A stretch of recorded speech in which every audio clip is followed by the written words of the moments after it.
हरियापुर गांव में गोविंद नाम का एक नौजवान नाविक रहता था। हरियापुर गांव की सीमा में आने जाने के लिए लोगों को नाव का ही सहारा लेना पड़ता था। गोविंद एक सीधा साधा नाविक था। उसके परिवार में उसकी पत्नी और एक बूढ़ी माँ थी। गोविंद बेहद गरीब था। गोविंद के ऊपर हरियापुर गांव के लगभग सभी लोगों का कर्जा चढ़ा है। आज गोविंद अपनी नाव के पास पहुंचा ही था कि तभी गांव का सेठ राजू मणि कुछ लोगों के साथ उसके पास आ धमका। बस अब और नहीं, बात अब हद से बाहर जा चुकी है। पूरे 6 महीने हो गए, हर बार नई कहानी सुनाता है तू।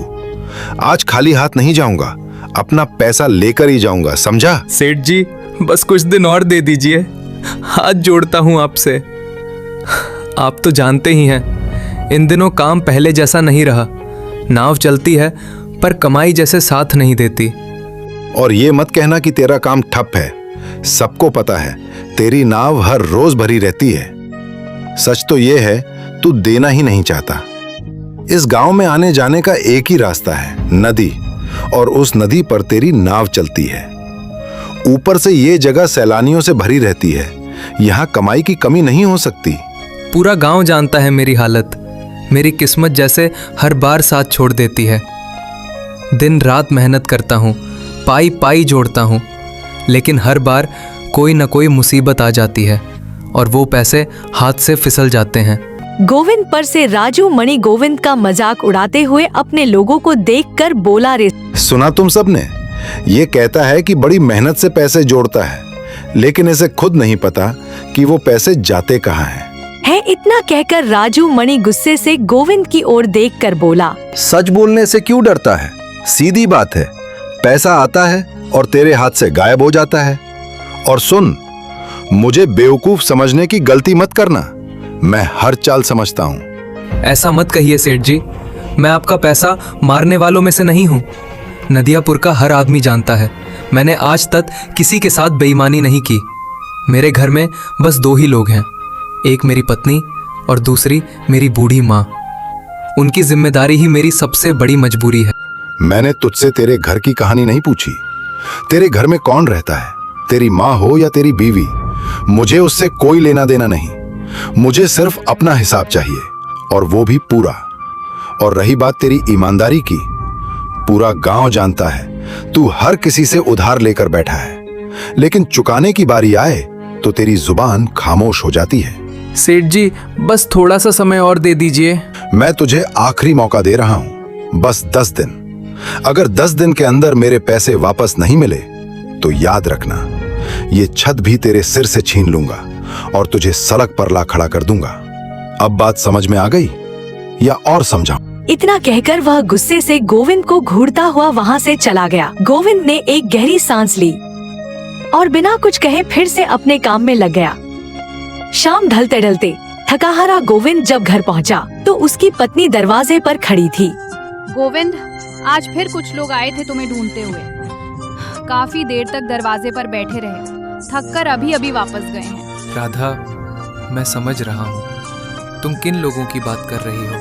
अगर समझते हो तो फिर उनका कर्ज चुकाते क्यों नहीं? तुम खुद देख रही हो ना, पिछले कुछ सालों में हमारे साथ क्या क्या हुआ।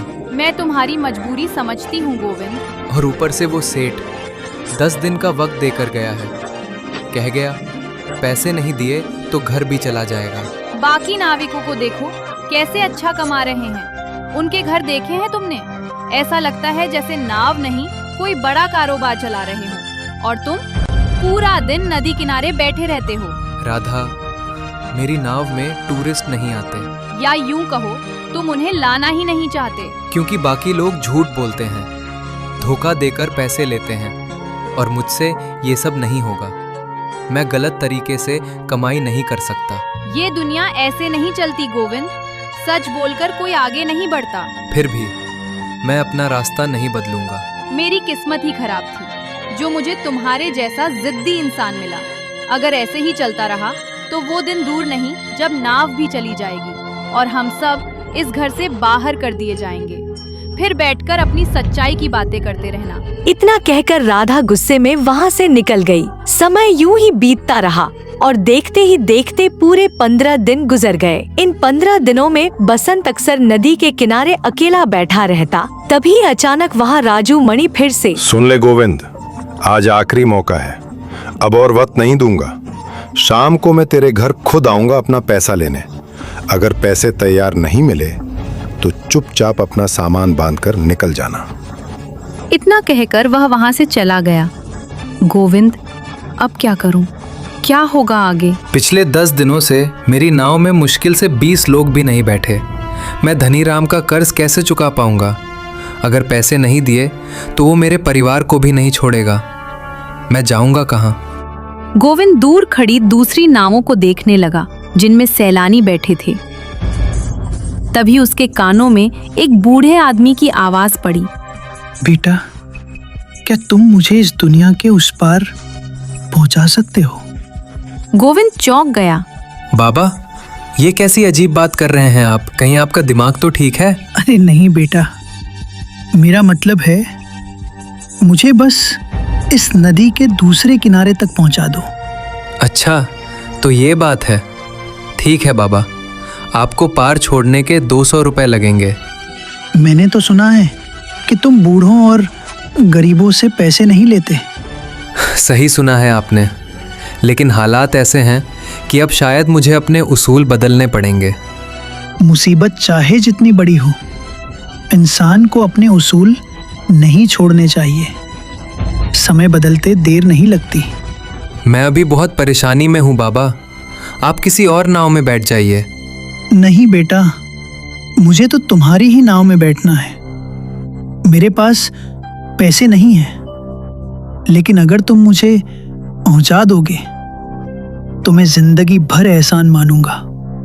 मेरी पत्नी उस पार मेरा इंतजार कर रही है। बूढ़े की बात सुनकर गोविंद का दिल पसीज गया। ठीक है बाबा, मैं आपको मना नहीं कर सकता। आइए बैठिए, मैं आपको उस पार पहुंचा दूंगा। बूढ़ा हल्की मुस्कान के साथ नाव में बैठ गया। नाव धीरे धीरे नदी के बीच पहुंचने लगी। तभी अचानक बूढ़ा बोला, बस बेटा, मुझे यहीं उतार दो। क्या कह रहे हैं बाबा? यहाँ तो चारों तरफ सिर्फ पानी ही पानी है। जो मैं देख पा रहा हूँ वो तुम्हें नहीं दिखेगा बेटा। नाव यहीं रोक दो, मैं यहीं उतर जाऊंगा। बाबा, ये क्या कह रहे हो? यहाँ पानी बहुत गहरा है, आप डूब जाओगे। लेकिन बूढ़े ने उसकी एक न सुनी और अचानक नदी में छलांग लगा दी। अरे ये मैंने कहाँ फंस गया? अगर इन्हें कुछ हो गया तो इल्जाम मुझ पर आएगा। सबने इन्हें मेरी नाव में बैठते देखा था। अब क्या करूं? कुछ पल सोचने के बाद लगता है मुझे भी कूदना पड़ेगा। गोविंद ने भी हिम्मत करके नदी में छलांग लगा दी। लेकिन जैसे ही वो पानी में गया, सब कुछ बदल गया। वह खुद को एक छोटे से तालाब में खड़ा पाया और उसके चारों तरफ एक बेहद खूबसूरत रहस्यमय जंगल था। तभी एक भारी आवाज गूंजी। बेटा, मेरी एक शाख झुक गई है, बहुत दर्द हो रहा है। क्या तुम इसे थोड़ा ऊपर कर दोगे? गोविंद डर गया क्योंकि ये आवाज उसी पेड़ से आ रही थी जिसके नीचे वह खड़ा था। डरो मत, अगर तुम मेरी मदद करोगे तो मैं तुम्हें सही रास्ता दिखाऊंगा। गोविंद ने डरते डरते पेड़ की शाख को सहारा दिया। जैसे ही उसने ऐसा किया, उसके सामने एक चमचमाती सोने की सड़क बन गई। तुमने मेरा दर्द कम किया है, इसलिए ये रास्ता तुम्हारे लिए है। सीधे चलते जाओ, तुम्हें राजमहल मिलेगा। ये जगह आखिर है कहाँ? जल्दी ही सब समझ जाओगे। ये रास्ता हर किसी के लिए नहीं खुलता, तुम खास हो। आगे बढ़ते हुए गोविंद ने एक पेड़ देखा जिस पर लाल लाल सेब लगे थे। अचानक एक सेब बोल पड़ा। क्या देख रहे हो? अगर भूख लगी है तो मुझे खा लो। ये कैसी जगह है? बोलने वाले फल? नहीं भाई, हमारे यहाँ तो ऐसा नहीं होता, और अगर होता भी तो हम इन्हें खाते नहीं।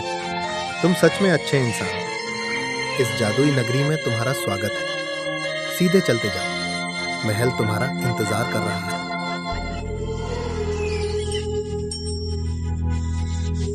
कुछ ही देर में गोविंद एक भव्य सोने के महल के सामने खड़ा था। तभी पीछे से किसी ने उसके कंधे पर हाथ रखा।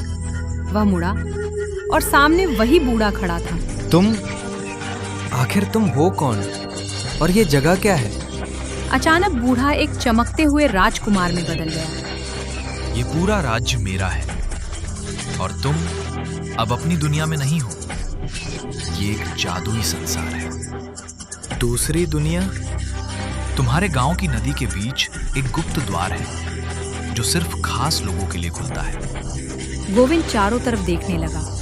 महल, दरवाजे, सैनिक सब सोने के बने थे। ये सिर्फ दिखने में नहीं, सच में सोना है। मैं तुम्हें काफी समय से देख रहा था। तुम्हारी ईमानदारी और दयालुता ने मुझे प्रभावित किया। तुम्हारी दुनिया में अच्छे लोगों की कदर नहीं होती, लेकिन यहाँ ऐसा नहीं है। राजकुमार उसे अंदर ले गया, जहां सोने के सिक्कों के ढेर लगे थे। ये सब तुम्हारे हैं। जितना चाहो ले जाओ और जब चाहो यहाँ आ सकते हो। लेकिन एक शर्त है, इस राज को कभी किसी से मत कहना, यहाँ तक कि अपने सबसे करीबियों से भी नहीं। अगर राज खुल गया तो ये द्वार हमेशा के लिए बंद हो जाएगा। गोविंद ने एक थैले में ढेर सारा सोना भर लिया। राजकुमार उसे वापस उसी तालाब तक ले गया। अब इसमें कूद जाओ, तुम अपनी दुनिया में लौट जाओगे। गोविंद ने छलांग लगाई और अगले ही पल वह फिर अपनी नाव में था। उसने सोना बेचकर सारे कर्ज चुका दिए। धीरे धीरे वह गांव का सबसे अमीर और सम्मानित व्यक्ति बन गया। लेकिन उसने वो राज कभी किसी को नहीं बताया। दूसरी तरफ राजू मणि उसकी तरक्की देखकर जलने लगा।